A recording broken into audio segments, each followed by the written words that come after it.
یہ تھے شعبان بیدار صفاوی حفظہ اللہ، جو ہمارے سامنے ایک بہترین ماحول کے ساتھ عورتوں کی تعلیم و تربیت اور ان کا کردار ماحول اور معاشرے میں کتنا بہترین ہو سکتا ہے وہ ہم کو سمجھانے کی کوشش کر رہے تھے۔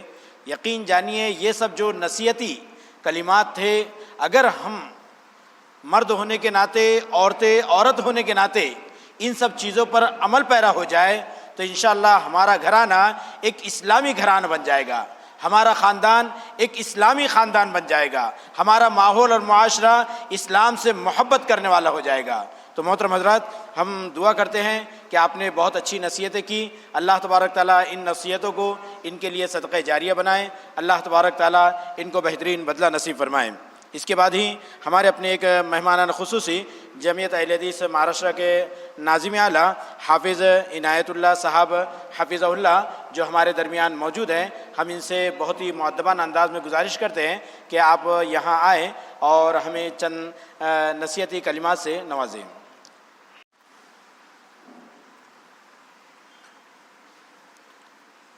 السلام علیکم ورحمۃ اللہ وبرکاتہ۔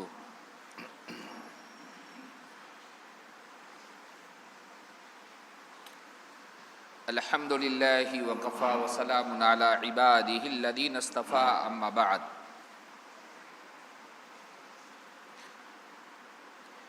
اعوذ باللہ من الشیطان الرجیم، بسم اللہ الرحمن الرحیم۔ یا ایہا الذین آمنوا قوا انفسکم واہلیکم نارا وقودها الناس والحجارہ۔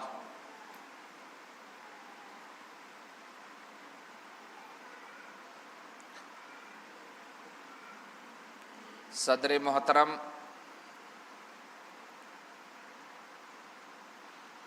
صوبائی جمعیت اہل حدیث مہاراشٹرا ڈاکٹر سعید احمد فیضی صاحب، شکیل احمد فیضی صاحب، اقبال بخاری صاحب، شفیق نور پریز صاحب اور ہمارے ناظم دفتر حافظ اشفاق محمدی صاحب، اور آج کی منماڑ میں یہ نشست منعقد کرنے والے ہمارے ہی بہت ہی متحرک اور بہت ہی معزز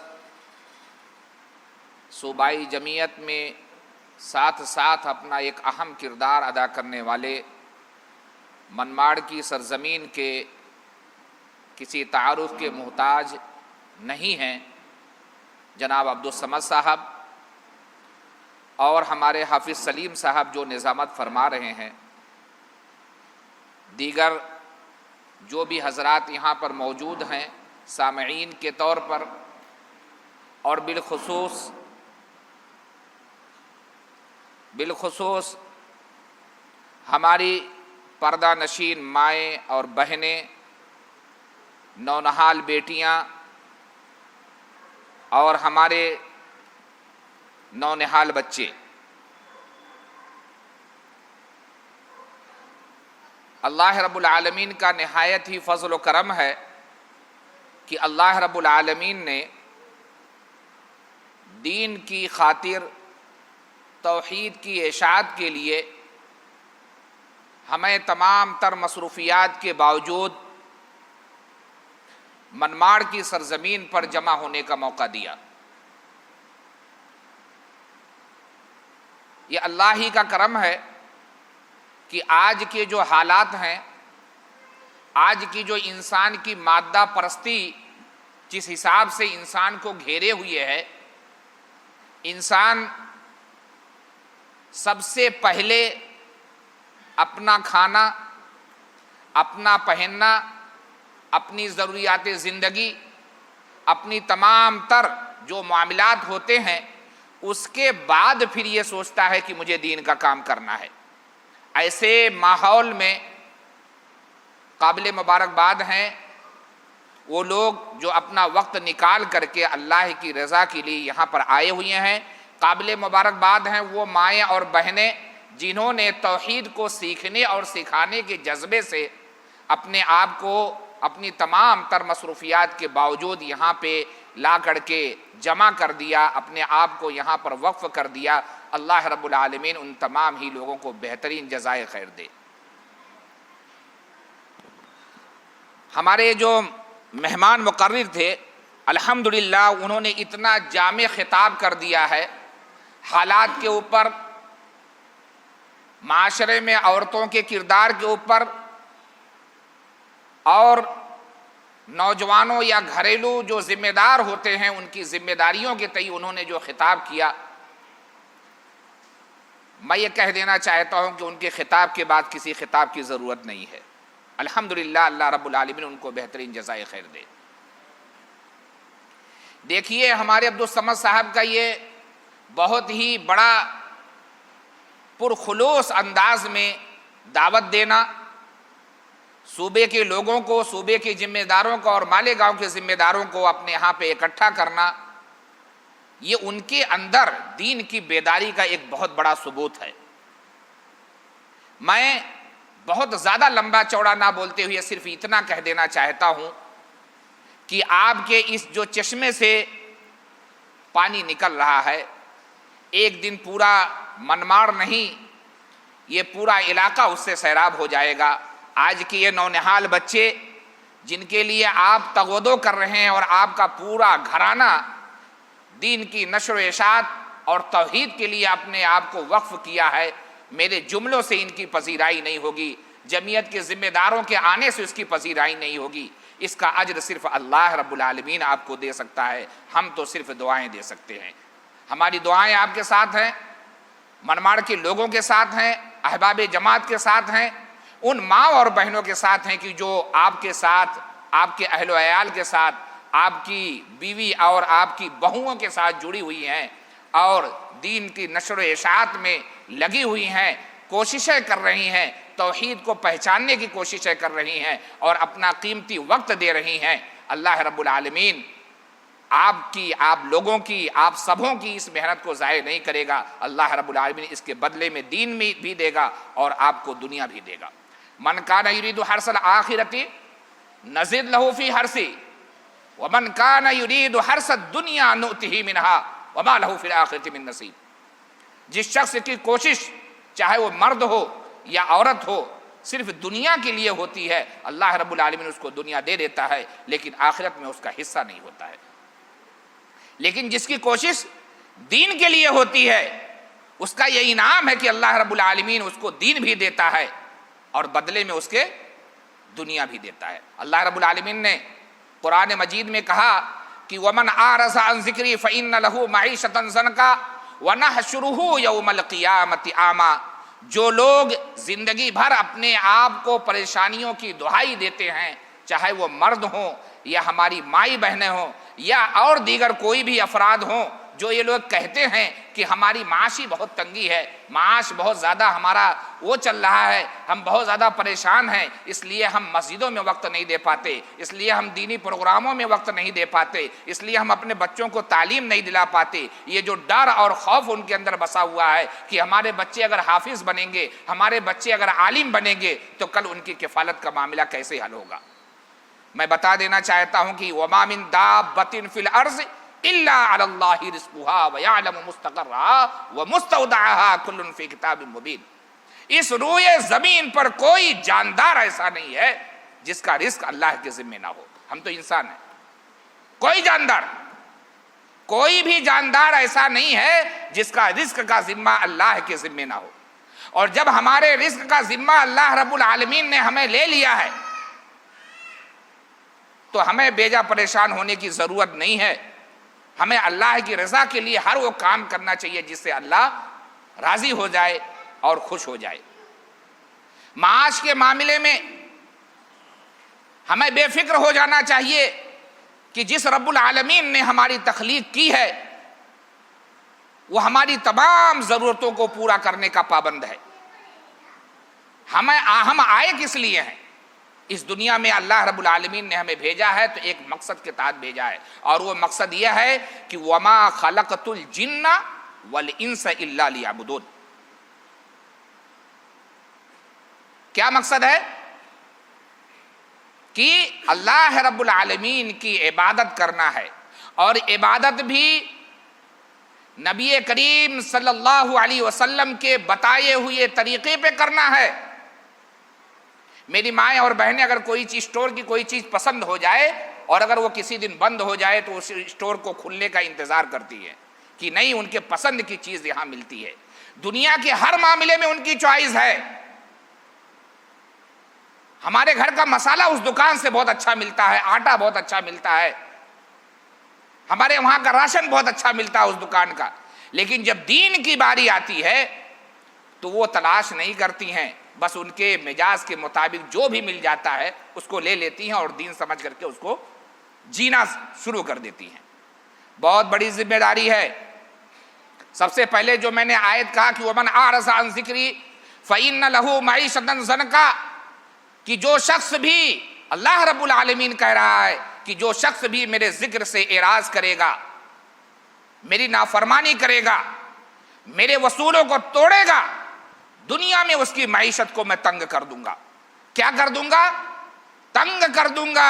اپنا محاسبہ کیجئے، اپنے گھر کا محاسبہ کیجئے کہ اللہ رب العالمین نے ہمیں جو نعمتیں دی ہیں اس کے بدلے میں ہم اللہ کو خوش کرنے کے لیے کیا کر رہے ہیں.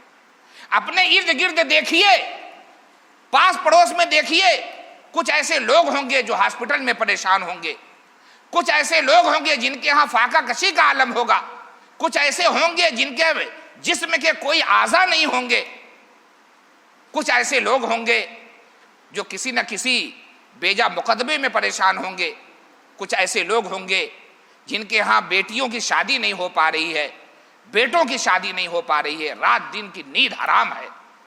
لیکن ہمیں اللہ رب العالمین نے سب کچھ دیا، کھانے کے لیے، پہننے کے لیے، پاک دامنی کے لیے کپڑے، اور اپنے آپ کے اور اپنے اہل و عیال کے ساتھ رہنے کا جو بہترین موقع فراہم کیا ہے. کب ہم اس کے شکر گزار ہوں گے؟ ہم ہمیشہ اپنی تنگی کا رونا روتے ہیں، ہمیشہ ہم اپنی پریشانی کا رونا روتے ہیں. اللہ رب العالمین تو ہمیں کھلا رہا ہے. اگر ہمیں رونا ہے تو وہ میں یہ سمجھتا ہوں کہ آج کی دنیا کا جو رونا ہے وہ خواہش کا رونا ہے. کس چیز کا رونا ہے؟ خواہشیں نہیں پوری ہوتی ہیں. رزاق اللہ تھا، ہے، اور تا قیامت تک روئے زمین پر جتنی مخلوق پیدا ہوگی سب کا رزق اللہ کے ذمہ ہے. مڈل کلاس کے لوگوں سے پوچھئے، جب تک ان کے گھروں میں کھانا نہیں رہتا ہے وہ محنت کرتے ہیں اور یہ کوشش رہتی ہے کہ ان کے گھر میں غذا میسر ہو جائے، روٹی آ جائے، سبزی آ جائے، گوشت آ جائے. اور جیسے ہی تھوڑی سی خوشحالی آتی ہے ان کا ایک گھر میں فرمائش ہوتی ہے، اپنے گھر میں فریج آنی چاہیے، اپنے گھر میں آن مشین آنا چاہیے، اپنے گھر میں LCD آنا چاہیے. بچے دوسروں کے ہاں جا رہے ہیں.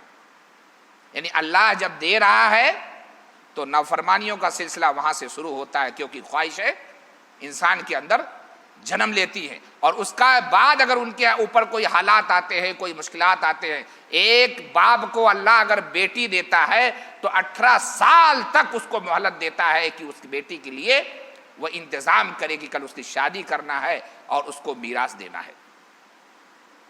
مختصر میں اپنی بات یہ کہنا چاہتا ہوں کہ اگر دنیا میں آپ یہ چاہتے ہو کہ خوشحالی رہے، آپ یہ چاہتے ہو کہ آپ کے گھر میں امن و امان رہے، تو پھر آپ کو اللہ اور اس کے رسول کے بنائے ہوئے قوانین پر عمل کرنا پڑے گا. اس کے علاوہ آپ کے پاس کوئی چارہ نہیں ہے. کچھ پل کے لیے آپ کسی مصنوعی چیز کو دیکھ کر کے خوش ہو جاؤ گے، لیکن اگر آپ کا دل مطمئن ہوگا تو آپ کو دل مطمئن کرنے کے لیے نمازیں پڑھنی پڑے گی، نبی کریم صلی اللہ علیہ وسلم کے بتائے ہوئے طریقوں پر عمل کرنا پڑے گا.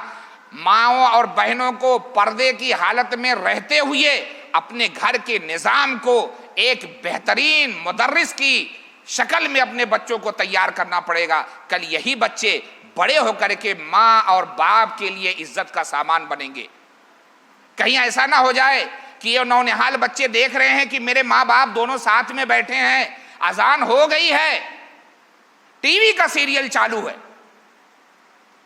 کل آپ جب ان کے اوپر ان کو سمجھانے جاؤ گے تو بچہ یہی سوچے گا اذان ہوتی تھی، نہ میرا باپ پڑھتا تھا نہ میری ماں پڑھتی تھی، میں کیا پڑھنے جاؤں؟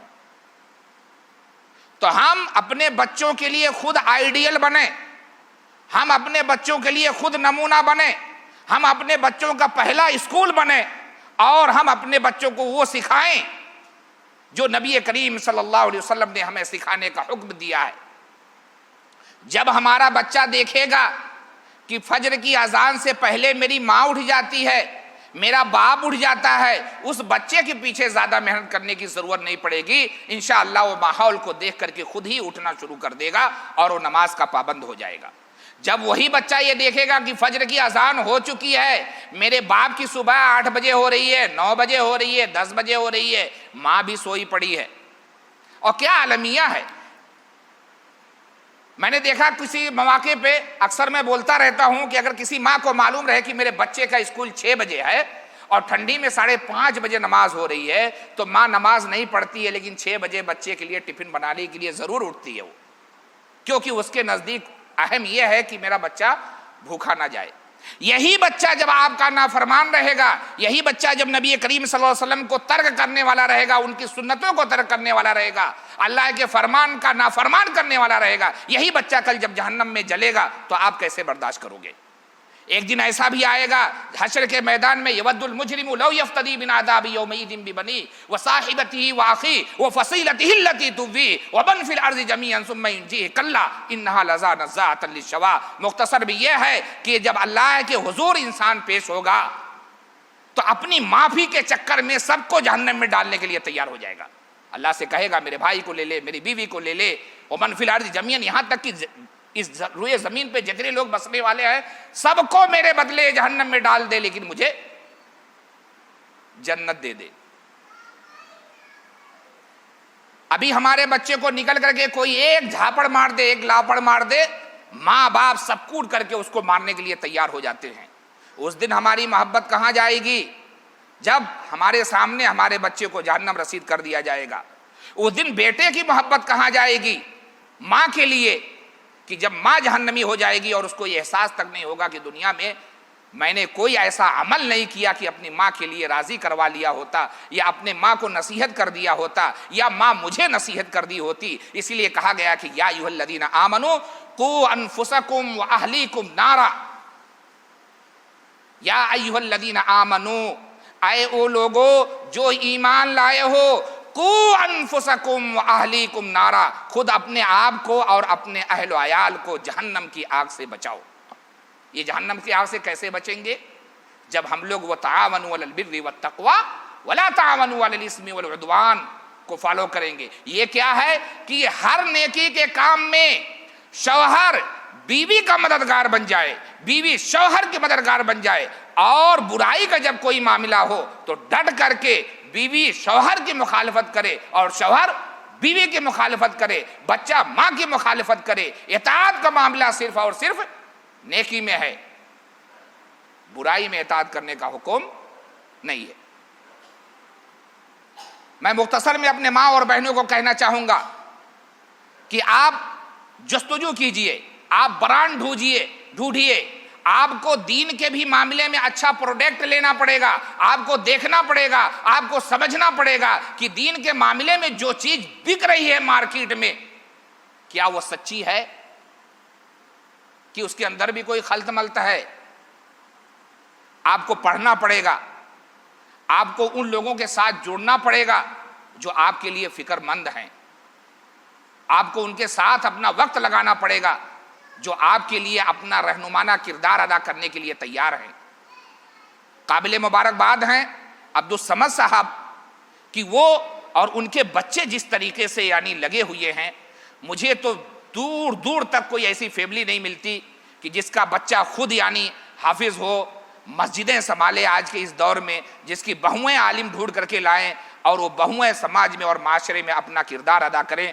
میں بہت ہی زیادہ جمعیت اہل حدیث مہاراشٹرا کے پلیٹ فارم سے اور آج کی اس نشست سے بہت ہی زیادہ میں مبارکباد پوری فیملی کو دیتا ہوں کہ اللہ رب العالمین ان کو اپنے حفظ و امان میں رکھے، اور ہر قسم کی شر سے، فتنوں سے، فساد سے اللہ رب العالمین اس فیملی کی حفاظت فرمائے، اور جو لوگ بھی ان کے معاون بن کے ان کے ساتھ کندھوں سے کندھا ملا کر چل رہے ہیں، اللہ رب العالمین ان کو بہترین جزائے خیر دے۔ میں عبدالصمد صاحب کا صوبائی جمعیت کی طرف سے ایک بار پھر شکریہ ادا کرتا ہوں کہ انہوں نے ہمیں بلایا، ہمارے امیر محترم ڈاکٹر سعید احمد فیضی صاحب کی صدارت میں ہمیں بولنے کا موقع دیا، کچھ باتیں کہنے کا موقع دیا، اور ہمارے لیے انہوں نے اپنی اس زمین کو ہمیشہ ہموار رکھا۔ ہم ان کے اس معاملے کو لے کر نہایت ہی شکر گزار ہیں۔ اللہ رب العالمین ان کو اس کے بدلے بہترین جزائے خیر دے، اور جو لوگ بھی یہاں پہ شریک ہیں اللہ رب العالمین ان کو دین پر عمل کرنے کی توفیق دے، اور جو بھی ہماری مائیں بہنیں آئی ہیں، جو بھی ان سے جڑی ہوئی ہیں، اللہ رب العالمین سے میں دعا کروں گا کہ اللہ رب العالمین ان کو ہدایت کا راستہ دکھا دے۔ اللہ رب العالمین ان کے ساتھ ہونے والی جو بھی تکلیفیں آنے والی ہوں، اللہ رب العالمین اس کو آسانیوں میں تبدیل کر دے۔ آمین۔ وآخر الدعوانا الحمد للہ رب العالمین۔ السلام علیکم ورحمۃ اللہ وبرکاتہ۔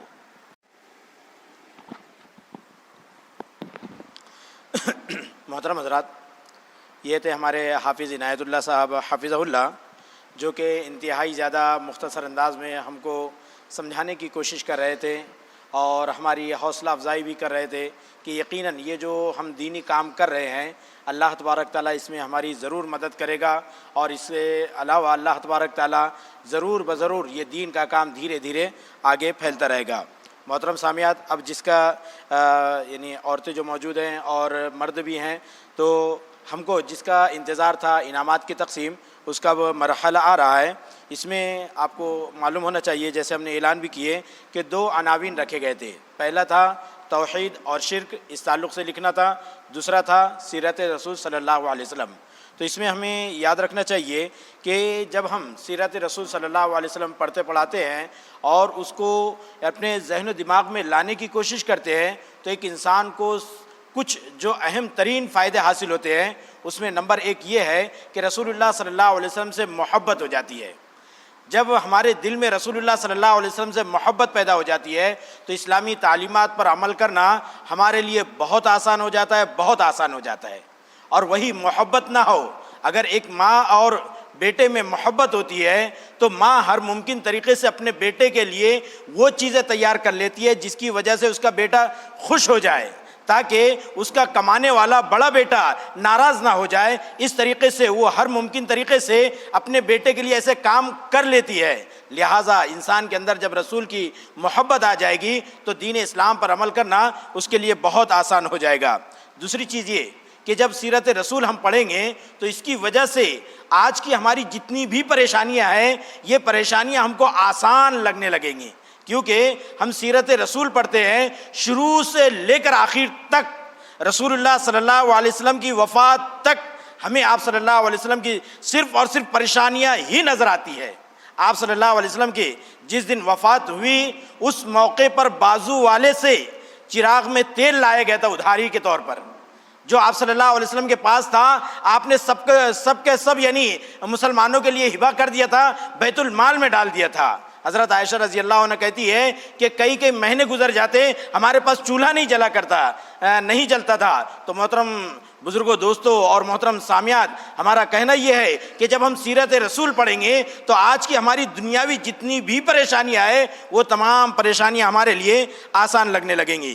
ٹھیک اسی طریقے سے سیرت رسول صلی اللہ علیہ وسلم پڑھنے سے، اس کا مطالعہ کرنے سے آج ہمیں سب سے زیادہ جو اہم فائدہ ہوگا وہ رسول صلی اللہ علیہ وسلم کی یعنی پیروی کرنا اور اتباع کرنا ہمارے لیے آسان ہو جائے گا۔ آج ہمارے سامنے جو چیلنجز ہے، چاہے وہ ہمارے آباء و اجداد کا طریقہ ہو، چاہے ماحول اور معاشرے کا طریقہ ہو، چاہے اسی طریقے سے پرفتن ماحول کی وجہ سے جو چیلنجز ہمارے سامنے آ رہے ہیں، وہ تمام چیلنجز ہمارے لیے ختم ہو جائیں گے، اور صرف ہمارے لیے مقتدی اور متبع جو یعنی شخصیت شخصیت رہے گی وہ رسول اللہ صلی اللہ علیہ وسلم کی شخصیت رہے گی۔ لہٰذا سیرت رسول جن لوگوں نے پڑھے پڑھائے اس کو زندگی بھر پڑھتے رہو، زندگی بھر پڑھاتے رہو، اپنے بچوں کو بتلاتے رہو، ہر حال میں کھانا پینا اٹھنا بیٹھنا چلنا پھرنا ہر حال میں یہ بتلاؤ کہ رسول اللہ صلی اللہ علیہ وسلم کے یہ طریقہ تھا۔ یقین جانیے یہ اولاد میں بھی رسول اللہ صلی اللہ علیہ وسلم سے محبت پیدا ہو جائے گی، اپنے تمام معاملات میں وہ بھی جاننے کی کوشش کریں گے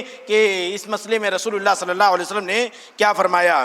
ٹھیک اسی طریقے سے ایک چیز یہ بھی ہے کہ دنیا و آخرت کی بھلائیاں نصیب ہو جاتی ہے، جنت میں داخلہ مل جاتا ہے۔ رسول اللہ صلی اللہ علیہ وسلم نے فرمایا من آتانی دخل الجنہ ومن عصانی فقد ابا۔ کتنی آسان سی بات ہے، رسول کے طریقے کو اپنا لو جنت مل جائے گی، رسول کے طریقے کی یعنی مخالفت کریں گے پھر وہی انکار کرنے والے لوگ ہیں، وہی جہنم میں جانے والے لوگ ہیں۔ لہٰذا یہ سیرت رسول جو یہاں پر ایک مسابقہ رکھا گیا، ٹھیک ہے چنندہ بچوں نے حصہ لیے، ٹھیک ہے چنندہ عورتوں نے حصہ لیے، لیکن یقین جانیے محترم بزرگوں دوستوں اور ساتھیوں اور مسلم ماں اور بہنوں، یہی سلسلہ آگے بھی جاری رکھیے، اس کو ایک دن دو دن تک مت رکھیے۔ دین اسلام پر عمل کرنا ہے آج بھی کل بھی پرسوں بھی، یعنی پیدا ہونے سے لے کر مرنے تک ہمارے لیے اسلامی شریعت ہے، لہذا اس پر عمل کرنا ہمارے لیے لازمی اور ضروری ہے۔ تو محترم بزرگ دوستو ایک آخری نقطہ بتا کر ہم انعامات کی یعنی شروعات کریں گے، اس میں یہ ہے کہ سیرت رسول صلی اللہ علیہ وسلم پڑھنے کی وجہ سے انسان کے اندر للہیت آ جاتی ہے۔ آج معاملہ یہ ہے کہ بھئی چار لوگ کیا کہیں گے، بھئی ایسا کام کرو جس کی وجہ سے چار لوگ خوش ہو جائے، تو یہ چار لوگوں کی خوشی کے خاطر انسان بہت سارے ایسے کام کر لیتا ہے جس کی وجہ سے اس کو کوئی پرواہ نہیں رہتی ہے اللہ اور اس کے رسول کی کتنی نافرمانی ہو رہی ہے۔ لیکن ایک انسان کے اندر جب للہیت آ جائے گی اس کو کوئی پرواہ نہیں رہے گی کہ مجھ سے کون ناراض ہو رہا ہے، اللہ تعالیٰ خود بخود خوش کر دے گا۔ حدیث رسول ہے باقاعدہ، اللہ تعالیٰ وہ ناراض کو خوش کر دے گا۔ لہٰذا انسان کے اندر للہیت آ جاتی ہے، تو یہ للہیت ہمارے اندر آنا انتہائی زیادہ لازمی اور ضروری ہے۔ اور یہ ہمارے یہاں پر جو قدم اٹھایا گیا سیرت رسول صلی اللہ علیہ وسلم کا یعنی مسابقہ رکھتے ہوئے، تو اس میں ایک چیز یہی ہے کہ انسان اللہ تبارک تعالیٰ کے لیے تمام کام کرنے والا ہو جائے۔ تو محترم سامعات یہ چند نکات تھے جو ہم آپ کے سامنے رکھنا چاہ رہے تھے۔ اس کے علاوہ ہمارے یہاں جو خواتین میں پروگرام رکھا گیا تھا توحید اور شرک، اس میں حافظ عبد الملک صاحب حافظہ اللہ انہوں نے لیکچر دیے، پھر خواتین کے لیے یعنی کتابیں مہیا کی گئی، مسئلے مسائل ان کو بتلائے گئے سمجھائے گئے، اور اس طریقے سے انہوں نے الحمدللہ اس پر خاطر خواہ لکھنے کی کوشش کی، اور پھر اس کے مسودے جو انہوں نے تیار کیے وہ ہمارے سامنے موجود بھی ہیں۔ یہ جیسے آپ دیکھ سکتے ہیں، یہ دیکھیے اس طریقے سے باقاعدہ پورا مقالہ تیار کیا گیا جس کو باقاعدہ لکھا گیا، قرآن و حدیث کے حوالوں کے ساتھ لکھا گیا۔ تو اس طریقے سے تمام عورتوں نے محنت کیے ہیں۔ اللہ تبارک تعالیٰ سے ہم دعا کرتے ہیں کہ جن لوگوں نے بھی اس میں حصہ لیے ہیں اللہ تبارک تعالیٰ تمام کو بہترین بدلہ نصیب فرمائے۔ تو اس میں جو انعامات رکھے گئے ہیں وہ پہلا انعام 5,000 روپیہ ہے، دوسرا انعام 2,000 روپیہ ہے، تیسرا انعام 1,000 روپیہ ہے۔ ٹھیک اسی طریقے سے جو مشارکین ہیں شرکاء ہیں ان کے لیے سرٹیفکیٹ بھی رکھا گیا ہے۔ تو اس میں سب سے پہلی 100 نمبر پر جو لڑکی آئی ہے ان کا نام ہے صدف سہیل پٹیل۔ کون ہی نام دیکھ آپ؟ اچھا تو اس میں تیسرے نمبر پر ہے صدف سہیل پٹیل، اور تیسرے نمبر میں 2 لوگ رہے ہیں، 2 خواتین ہیں، حاجرہ فردوس چاند پاشا جو ہمارے اپنے عبدالحق صاحب کی زوجہ بھی ہے۔ پھر اس کے علاوہ دوسرے نمبر پر ہے انصاری سائمہ نسرین انیس احمد، اور فرسٹ پر ہے ختیجہ شیخ محی الدین۔ ان کو انعامات دینے سے پہلے ہمارے چاچا کے کچھ کلمات رہیں گے۔ ونصلی علی رسول الکریم اما بعد فاعوذ باللہ من الشیطان الرجیم بسم اللہ الرحمن الرحیم۔ الحمدللہ میں اللہ کا شکر ادا کرتا ہوں کہ اللہ تعالیٰ نے ہم کو اس بابرکت محفل میں بٹھایا، اور اس محفل میں بیٹھنے کی جو مقصد ہے کہ یہاں پر مکالمہ جو ہم نے شروع کیا تھا میں نے بچوں سے کہ پہلے قرآن کا پھر اس کے بعد میں ابراہیم علیہ السلام کا، تو عورتوں میں ایک جذبہ پیدا ہوا، اور اسی جذبے کو دیکھتے ہوئے میں نے شرک اور توحید کے لیے ایک ٹاپک دیا تھا۔ میں اللہ کا شکر ادا کرتا ہوں، ساتھ ساتھ جماعت اہل حدیث مہاراشٹر کے ہمارے صدر صاحب، ناظم صاحب اور شعبان صاحب اور باقی مہمان آئے ان لوگوں کا شکریہ ادا کرتا ہوں۔ یہ لوگوں نے جو آئے یہاں پر یہ بہت بزی مطلب ان کا شیڈیول تھا، لیکن پھر بھی اس کے باوجود یہاں پر 2 گھنٹے سے مسلسل بیٹھے ہیں. تو میں زیادہ وقت نہ لیتے ہوئے تو جو پروگرام ہے جس میں انعامات رکھے گئے ہیں وہ انعامات جیسے حافظ سلیم صاحب نے اعلان کیے ہیں، تو میں یہ چاہوں گا کہ جو محرم ہے وہ یہاں پر آ کر انعامات لے اور وہ اپنی گھر والوں کو دے دے. جیسے کہ یہاں پر پہلے نمبر پہ جو آئے ہیں کیا نام ہے سعید، کہوں گا کہ ڈاکٹر ہمارے جو امیر صاحب ہے وہ انعام کی تقسیم مطلب ان کے ہاتھ سے یہ انعام لیں گے، باقی کا اعلان حافظ سلیم صاحب کریں گے.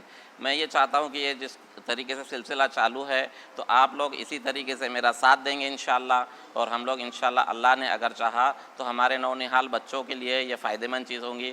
میں قابل تعریف ان ماں بہنوں کا شکریہ ادا کرتا ہوں کہ جو اپنے مطلب ڈیوٹی کر کے مطلب ڈیوٹی یعنی گھر کا کام بچوں کو دیکھ ریکھ کرنے کے بعد میں اتنا لکھے ہے. اللہ تعالیٰ ان کی محنتوں کو قبول کرے، ہم سب کی محنتوں کو قبول کرے. اللہ تعالیٰ اس کے بدلے ہم کو جنت میں اعلیٰ مقام نصیب فرمائے. السلام علیکم ورحمۃ اللہ وبرکاتہ. رشتہ دار ہیں وہ آگے آئے ہیں.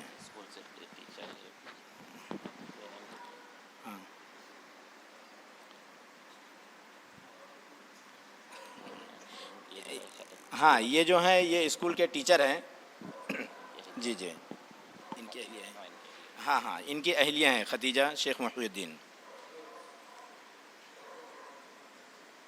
جی جی ہاں دوسرے نمبر پر ہے انصاری سائمہ نسرین انیس احمد. ان کے محرم آئے اور لے کر جائیں. اچھا ان کے ساتھ کوئی نہیں آیا تو انشاءاللہ انعام ادھر دے دیا جائے گا. کوئی ہے چاچی وغیرہ دے دو. تیسرے نمبر پر ہے صدف سہیل پٹیل.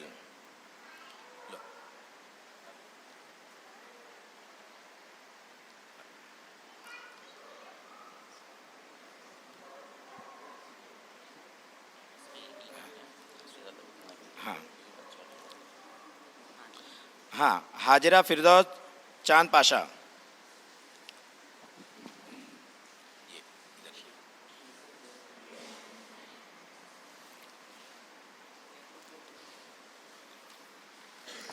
ایسے ہی سیرت رسول صلی اللہ علیہ وسلم پر جو ہوا تھا تو اس میں طلبہ بیمار بھی پڑ گئے تھے اور کم طلبہ نے حصہ بھی لیے. تو اس میں نمبر 1 یعنی جو 3 انعامات رکھے گئے تھے لیکن قسمت کے صرف ایک ہی انعام دیا جا رہا ہے. تو اس میں ہے ریحان محمود شیخ. ایک منٹ ارشان ہے کہاں ہے نہیں لکھا نا. ہاں ارشان آئیے. محمد ارشان سہیل احمد جعفری. ان کے والد صاحب بھی یہاں پر آئے. آؤ نا سہیل بھائی کیپچر لو اس کو فوٹو.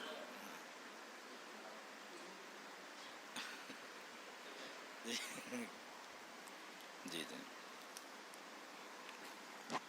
یہ تھی انعامات کی تقسیم. اور پھر اس کے علاوہ جو سرٹیفکیٹ وغیرہ ہیں انشاءاللہ تبارک تعالیٰ وہ طلبہ تک پہنچا دیے جائیں گے. اب ہم اپنے صدر محترم سے بہت ہی مؤدبانہ انداز میں گزارش کریں گے کہ آپ بھی ہمارے لیے کچھ صدارتی کلمات سے تکلیف ہے. اچھا ٹھیک ہے چلے گا. ہاں وعلیکم ورحمۃ اللہ وبرکاتہ. الحمدللہ رب العالمین والصلاة والسلام علی نبینا محمد وآلہ وصحبہ اجمعین. وبعد فقد قال اللہ تبارک و تعالی اعوذ باللہ من الشیطان الرجیم بسم اللہ الرحمن الرحیم. لقد کان لکم فی رسول اللہ اسوۃ حسنہ. صدر محترم، حاضرین مجلس، پردہ نشین مائیں اور بہنیں، اللہ رب العالمین کا لاکھ لاکھ شکر ہے، اس کا احسان ہے کہ اس نے ایک ایسی مجلس میں ہمیں بولنے کا موقع دیا جہاں پر سیرت ابراہیم علیہ السلام اور جہاں پر شرک اور توحید کی باتیں ہیں. میں اپنی طرف سے جمعیت کی طرف سے منماڑ جمعیت کا بہت ہی شکر گزار ہوں جس نے یہ پروگرام خصوصاً سیرت نبوی، سیرت ابراہیمی اور خاص طور سے توحید اور شرک جو اس وقت امت مسلمہ کا بہت بڑا مسئلہ بنا ہوا ہے. لوگ اپنے آپ کو توحید پر کہتے ہیں، حالانکہ بعض جگہ بعض اعمال میں ان سے شرک بھی ہو رہے ہیں، اور اس جانب توجہ دینے کی ضرورت ہے۔ اور جہاں تک مقالات لکھنے کی بات ہے تو یہ بہت اچھی تحریک ہے۔ اس کی سب سے بڑی خوبی یہ ہوتی ہے کہ اگر گھر بھی بیٹھ کے لکھنا ہو، کہیں لکھنا ہو، تو کم سے کم وہ جب تک کوئی کتاب کا کئی کتابوں کا مطالعہ نہیں کریں گے جب تک وہ نہیں لکھ سکتے۔ اگر ہمیں کہیں کامیاب ہونا ہے تو ہمیں پہلے اس کی محنت کرنا پڑتی ہے، پیچھے ہمیں کافی کوششیں کرنی پڑتی ہے۔ لیس للانسان الا ما سعی، انسان کے لیے وہی کچھ ہے جو وہ محنت کرتا ہے، اور اس کا نتیجہ یہاں پہ رزلٹ کی شکل میں آیا۔ یہ منماڑ کی سرزمین، مطلب یہ ہمارے ذہن میں، ہمارے تصور میں بھی نہیں تھا کہ کبھی یہاں پر بھی ایک منہج کا پودا، ایک منہج کا بیج ڈالا جائے گا اور ایک پودا بنے گا، اور آج ایک تناور درخت بن جائے گا۔ یہ عبدالصمد بھائی کی کوشش، ان کی للہیت، ان کی خلوص نیت کا ثمرہ ہے کہ جو آج یہاں پر اتنی منماڑ کی زمین پر کتاب و سنت کا بول بالا ہو رہا ہے۔ میں جمعیت کی طرف سے ان کا بھی شکر گزار ہوں۔ اور دراصل میں تو یہاں کچھ کہنے کا کوئی ذہن بھی نہیں تھا، کوئی موڈ نہیں تھا کہ یہاں کچھ بولنا پڑے گا، اچانک بلایا گیا ہے، کچھ باتیں بے ربط تو کہہ رہا ہوں، لیکن اتنا ضرور ہے کہ اگر خواتین چاہیں تو گھر کا ماحول بنا لیں تو انشاءاللہ بچے بھی سدھر جائیں گے اور شوہر بھی سدھر جائیں گے۔ خواتین کے اوپر ہے ساری چیزیں۔ میں صرف ایک واقعہ بیان کرنا چاہتا ہوں، حضرت خنسہ رضی اللہ تعالیٰ عنہ کا۔ میری خواتین، اس واقعے میں آپ کتنی چیزیں دیکھیں گی۔ یہ حضرت خنسہ جب اسلام نہیں لائی تھی، ان کے بھائی کا انتقال ہو گیا تو انہوں نے وہ مرثیہ لکھا کہ آج بھی شاہکار عرب کے اندر، یہ کعبے کے اندر اس وقت لٹکایا گیا تھا، اتنا شاندار تھا۔ اور یہ جب فجر میں صبح کے وقت غمزدہ آواز میں مکہ کی وادیوں میں یہ گاتے تھی تو پورا ماحول یہ غمزدہ ہو جاتا تھا، لوگ غموں میں ڈوب جاتے تھے، اور ان کی غمزدہ آواز سے پوری وادی گونج جایا کرتی تھی۔ لیکن جب انہوں نے اسلام لایا، اسلام لانے کے بعد ان کے جب جنگ، میں بہت مختصر بتا رہا ہوں، جب جنگ قادسیہ کا موقع آیا تو اپنے 4 بچوں کو لے کر گئی، چاروں جوان ہٹے کھٹے خوبصورت بچوں کو لے کر گئی، اور انہوں نے ایک تقریر کی تھی وہاں پر، اور وہ تقریر کا صرف 2-3 جملہ کہہ رہا ہوں کہ انہوں نے کہا تھا کہ میرے بچوں، میں نے تمہارے باپ کے ساتھ کوئی خیانت نہیں کی ہے، میں نے تمہیں اسلام سکھایا ہے، میں نے تمہیں اللہ کے رسول کی محبت سکھائی ہے، آج موقع ہے، آج کود پڑو جنگ میں، اور اس کے بعد واپس مت آنا، پیٹ مت بتانا۔ میرے بھائیوں، اس کے بعد کیا ہوا؟ ایک بیٹا شہید ہوا، خبر آئی، خوش، دوسرا بیٹا شہید ہوا، تیسرا بیٹا شہید ہوا، چوتھا بیٹا شہید ہو گیا۔ اللہ کے حضور اپنا ہاتھ اٹھا دی، یا اللہ آج دیکھ لے میرے 4 بیٹے شہید ہو گئے، کل میں قیامت کے دن انہی 4 کے ساتھ آؤں گی کہ میرے 4 بیٹے شہید کی ماں کہلاؤں گی میں۔ میرے بھائیوں، سوچنے کا مقام ہے۔ کہاں تو وہ ایسا مرثیہ لکھی کہ پورا غمزدہ ہو جایا کرتا تھا پورا ماحول، اور کہاں یہ کہ اللہ کا شکر ادا کر رہی ہیں، سجدہ کر رہی ہیں۔ میری مائیں بہنیں، یہ واقعات کو، ان صحابیات کے واقعات کو پڑھو، اپنی زندگی میں تبدیلی لاؤ، اور اپنے گھر کے ماحول کو اسلامی ماحول بناؤ، اور آپ ہی لوگ ان کا مدرسہ ہیں، آپ ہی ان بچوں کو سنبھال سکتی ہیں۔ کوئی بڑا مدرسہ ہو، کوئی چیز، کوئی کتنا بڑا عالم ہو، کوئی آگے کتنا بھی زیادہ سے زیادہ سمجھا سکتا ہے، لکھا سکتا ہے، پڑھا سکتا ہے، لیکن جو تربیت ماں اپنے بچوں کو دیتی ہے وہ تربیت کہیں نہیں ملے گی۔ اللہ رب العالمین ہمیں ان باتوں پر عمل کرنے کی توفیق عطا فرمائے۔ وآخر دعوانا ان الحمدللہ رب العالمین۔ سب سے پہلے میں اللہ تبارک و تعالیٰ کا شکریہ ادا کرتا ہوں کہ اللہ تبارک و تعالیٰ نے ہمیں یہاں جمع ہونے کی توفیق عطا فرمائی، اور اپنی نعمتوں میں سے سب سے بڑی نعمت ایمان ہم کو عطا فرمایا۔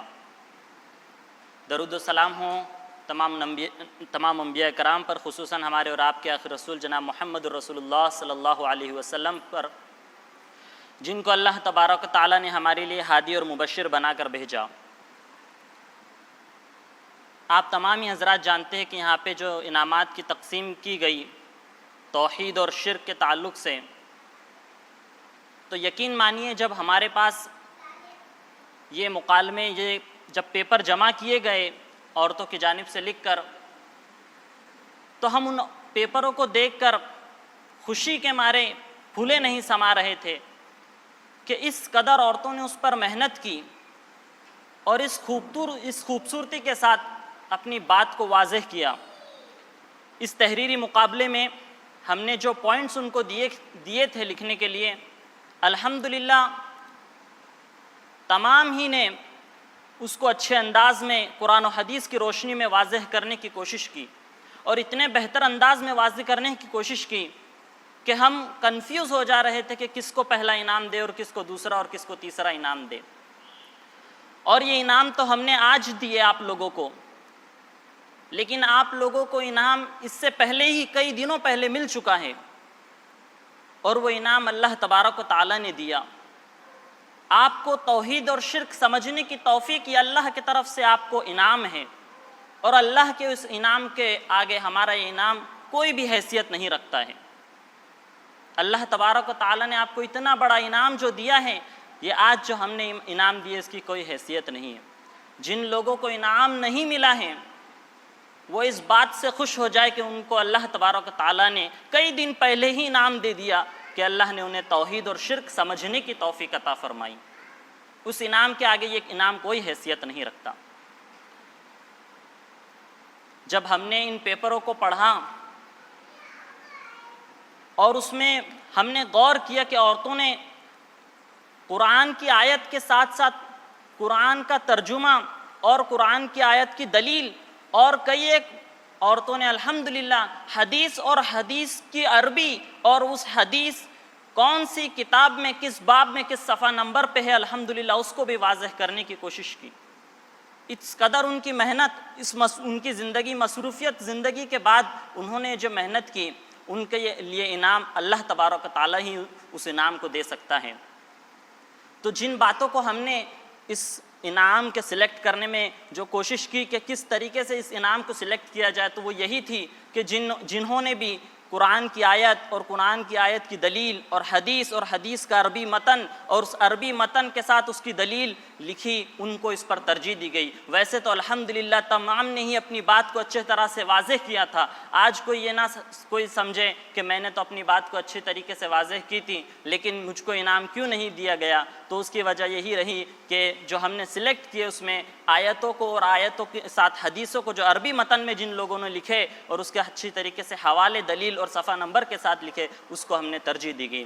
اسی کے ساتھ ساتھ جو طلبہ نے یہاں پر سیرت رسول صلی اللہ علیہ وسلم پہ محنت کی ہے، ان طلبہ کے لیے بھی میں اللہ تبارک و تعالیٰ سے دعا کرتا ہوں کہ اللہ تبارک و تعالیٰ تو نے ان کو اتنی چھوٹی عمر میں اتنی بڑی چیز جو سمجھنے کی توفیق عطا فرمائی۔ اللہ تبارک و تعالیٰ نے یہ جو تم کو اتنا بڑا انعام دیا، اس سے بڑھ کر کوئی انعام نہیں۔ جن بچوں کو نہیں انعام ملا وہ اس بات سے خوش ہو جائے کہ انہوں نے اللہ کے رسول صلی اللہ علیہ وسلم کی زندگی کو اتنی ڈیپ میں جا کر سمجھا۔ یہ سمجھنے کی جو توفیق عطا فرمائی، یہ اللہ تبارک و تعالیٰ کی طرف سے آپ کے لیے انعام ہے۔ اسی کے ساتھ ساتھ میں آپ ہی تمام مہمان کا شکریہ ادا کرتا ہوں کہ آپ نے اس چیز کو اور ہماری دعوت کو قبول کرتے ہوئے ہماری دعوت پر لبیک کیا، اور ہمارے اس پروگرام میں حوصلہ افزائی بڑھانے کے لیے، جو طلبہ کی حوصلہ افزائی بڑھانے کے لیے اور ہماری حوصلہ افزائی بڑھانے کے لیے جو آپ تمام ہی مہمان جمعیت کی طرف سے آئے ہیں، میں انہیں تمام کا شکریہ ادا کرتا ہوں۔ تمام آئے ہوئے مہمانوں کا اور تمام عوام کا شکریہ ادا کرتا ہوں کہ اللہ تبارک و تعالیٰ ہمارے اس بیٹھنے کو قبول فرمائے اور ہم تمام کو اسے ہی جنت الفردوس میں جمع عطا فرمائے۔ آمین وآخر دعوانا ان الحمدللہ رب العالمین۔ اسی کے ساتھ ساتھ اس پروگرام کا اختتام کی دعا پڑھ لیجیے۔ سبحانک اللہم و بحمدک نشہد ان لا الہ الا انت نستغفرک و نتوب الیک۔